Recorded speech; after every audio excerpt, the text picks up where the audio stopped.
মহুয়া মিত্র, কল্যাণ বন্দ্যোপাধ্যায়, সাবিত্রী মিত্র ভারত বিরোধী মোট বক্তব্য এবং মমতা বন্দ্যোপাধ্যায়ের মিথ্যা বক্তব্যের পরিক্ষেপে আজ দুপুর ৩টার সময় ট্যাক্সি স্ট্যান্ডে বিজেপি সভাপতি শঙ্কর মাহাতোর ডাকে পথে নামল বিজেপি। দলীয় পতাকা নিয়ে বিক্ষোভ জানায় বিজেপি কর্মীরা। এই বিক্ষোভ কর্মসূচিতে উপস্থিত ছিলেন বিজেপির বিধায়ক সুদীপ মুখার্জি, প্রাক্তন বিজেপি সভাপতি বিবেক রাঙ্গা, ২ নম্বর ওয়ার্ড কাউন্সিলর আবির সেনগুপ্ত, ১৪ নম্বর ওয়ার্ড কাউন্সিলর কণিকা কর্মকার, টাউন প্রেসিডেন্ট সুবিনয় ব্যানার্জি, জেলা সাধারণ সম্পাদক বিপ্লব মুখার্জি এবং মণ্ডল প্রেসিডেন্ট রাজেশ মণ্ডল সহ বিজেপি কার্যকর্তারা। পুরুলিয়া থেকে সিদ্ধার্থ সেনের রিপোর্ট, জঙ্গলমহল লাইভ।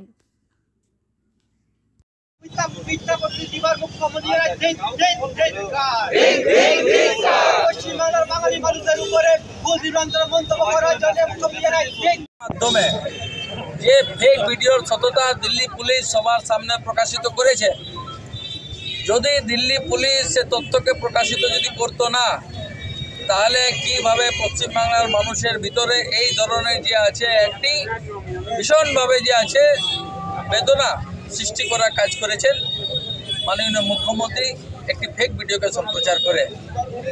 আমরা এই ধরনের যে কুকৃত্য আছে তৃণমূল পার্টির রাজ্য সরকারের সমস্ত মন্ত্রী এবং পার্টির বিধায়ক সাংসদ যেভাবে একটি পরিস্থিতি তৈরি করার চেষ্টা করছে, তার প্রতিবাদে আজকে আমরা এখানে বিক্ষোভ প্রদর্শন করছি এবং আগামী দিন এই বিক্ষোভ প্রদর্শন বৃহত্তম হবে।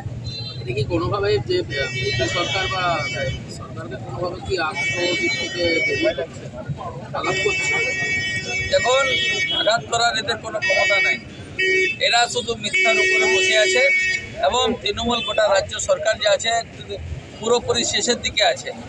এবারে এরা যে আছে বাঁচার জন্য যতটা মিথ্যা বলতে পারে, যতটা মিথ্যাচার করতে পারে, যতটা বিভেদ সৃষ্টি করতে পারে, যতটা বিভ্রান্ত করতে পারে, এই সমস্ত রকমের চেষ্টা করছে।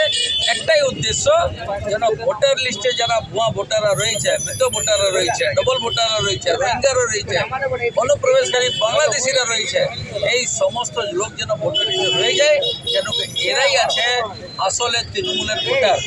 মুখ্যমন্ত্রী তো বারংবার বলছে ভোটার লিস্ট সংশোধনের ব্যাপার তুলে আনছে না, উনি সংশোধন করতে বন্ধ করছেন। উনি বিএলওদেরকে ধমকাচ্ছে যে কাজ যেন ভোটার লিস্ট থেকে বাদ না যায়। একটা ভোটার লিস্টে মৃত ভোটার আছে, সে বাদ যাবে না? কী করে হতে পারে? বিএলওর ক্ষমতা আছে এই মৃত ভোটারকে ভোটার লিস্টে রেখে দিবে? আমরা ছেড়ে কথা বলবো নাই। পুরোপুরি নির্বাচন কমিশনের নির্দেশ অনুযায়ী কাজ হবে। এসআইআরে একটা ডবল ভোটার আছে, ও রয়ে যাবে ভোটার লিস্টে। বিএলওর ক্ষমতা আছে, ছেড়ে দিয়ে আমরা রীতিমতন কমপ্লেন করবো যদি এই ধরনের কোনো যদি আমরা দেখতে পাই ভোটার লিস্টে মৃত ভোটার রয়েছে। কি করে এটা গণতন্ত্র কীভাবে বাঁচবে যদি মৃত ভোটার আছে? তো আমরাও সমর্থন করছি না। মৃত ভোটার ভোটার না থাকার কথা নাই থাকবে। তার মানে মুখ্যমন্ত্রী চাইছে নিজের ক্যাডারদের, নিজের গুন্ডাদের মাধ্যমে ওই মৃত ভোটারকে নিজের পক্ষে ভোট দেওয়া করাতে চাইছে। যদি ভোটারের মৃত ভোটার না থাকে তো সে গুন্ডারা আবার কী করবে? তারপরে গুন্ডারা তো বিনা কাজে রয়ে যাবে। এই গুন্ডাদের যেন কাজ পায়, গুন্ডারা যেন নিজের কাজ পেতে পারে, সেই কারণে যে আছে অত চেঁচামেচি চলছে এসআইআর নিয়ে। এসআইআর কিছু নেই, খুব পরিষ্কারভাবে আছে। ভোটার লিস্ট আমাদের জন্য পরিষ্কার থাকে, যারা ভোটার আছে তাদেরই নাম থাকে। এই তো এইটুকু বিষয় আছে। তো এইসব দামাচাপা দেওয়ার জন্য ফেক ভিডিও, এই বিভিন্ন সম্প্রচার করা, মিথ্যাচার করা, এইসব চলছে, তার প্রতিবাদ আমরা করছি।